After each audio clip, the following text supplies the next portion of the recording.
Bonjour à tous. Alors c'est difficile de résumer 2 ans de travail en 6 minutes, mais c'est le bel exercice qui m'est demandé aujourd'hui.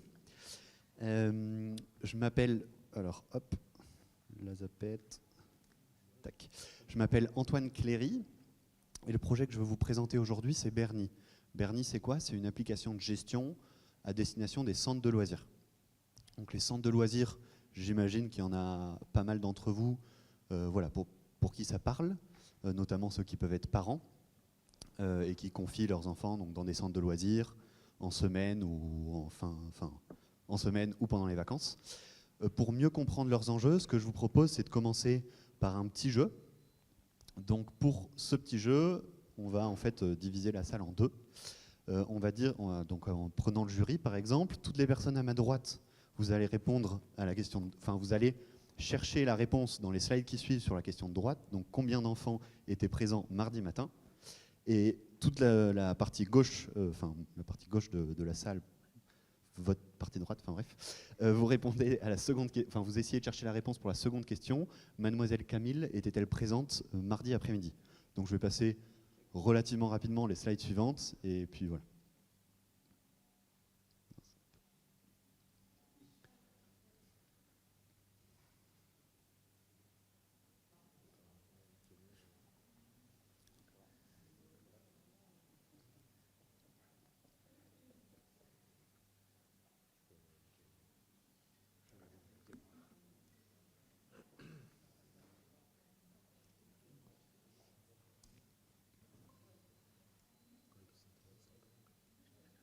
Alors je ne sais pas s'il y en a quelques-uns qui ont trouvé les réponses, je vous les affiche là.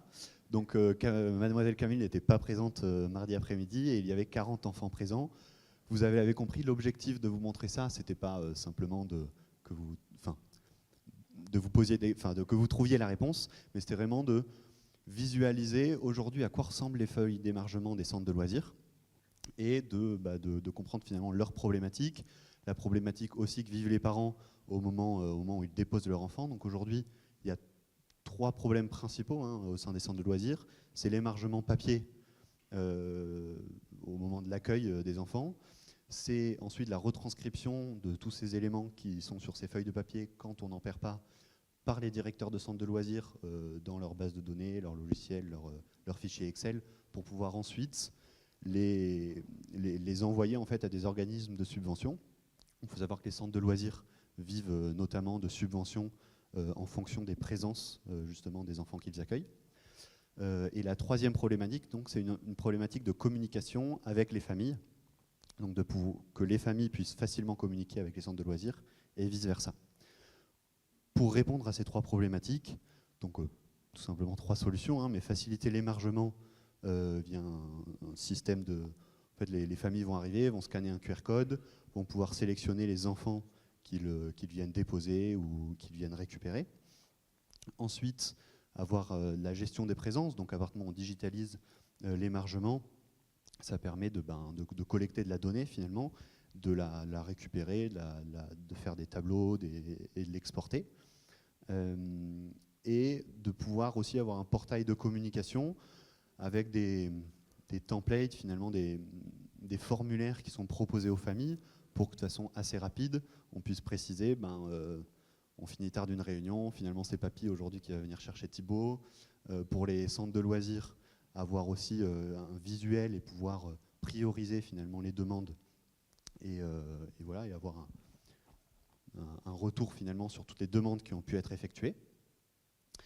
Donc voilà pour la solution, mais finalement donc qu'est-ce qui pousse à croire dans ce projet, qu'est-ce qui peut conforter sur l'idée que ce projet peut fonctionner? Alors le marché aujourd'hui, il existe. Le marché, c'est 33 000 centres de loisirs en France, c'est 4 millions d'enfants inscrits dans ces centres de loisirs chaque année. Et par rapport, un petit coquille dans le symbole euro, par rapport aux échanges que j'ai pu avoir avec les centres de loisirs, ils sont prêts à allouer 40 000 € annuels à une application de gestion complète.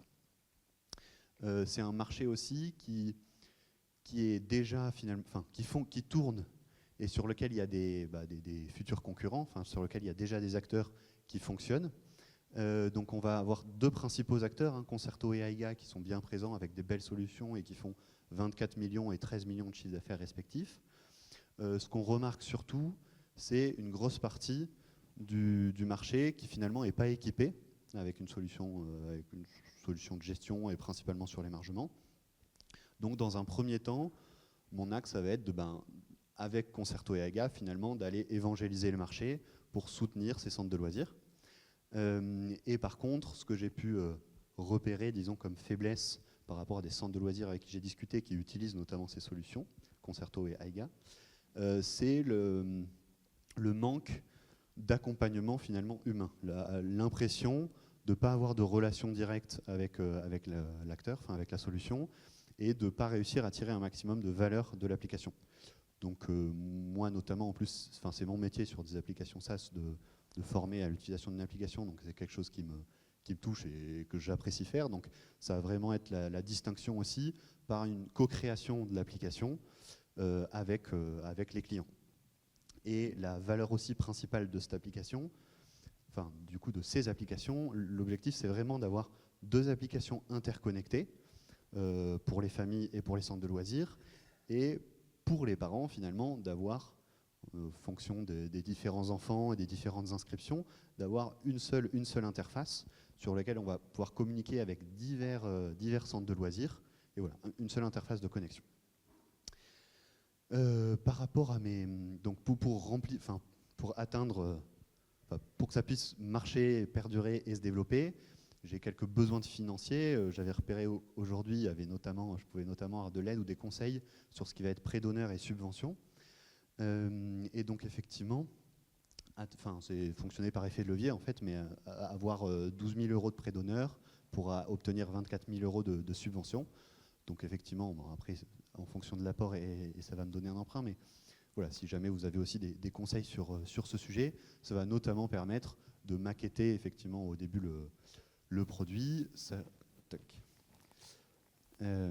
Et en objectif de 1 à 3 ans, normalement, c'est sûr, avec ces besoins-là et ce que je viens de vous présenter, on atteindrait effectivement ces objectifs. Donc à 1 an, c'est 40 000 €, ça correspond à une dizaine de clients, une quinzaine de clients. Pour atteindre 400 000 € en année 3, c'est autour d'une centaine de clients. Voilà, donc globalement, aujourd'hui, donc, je serais ravi d'avoir vos conseils donc, sur le prêt d'honneur et je cherche aussi un associé sur la partie technique, donc comme d'autres projets avant moi, vous en comprenez facilement les raisons, mais il est important un petit peu que dans l'équipe dirigeante, on ait les compétences clés et surtout pour le développement initial du projet.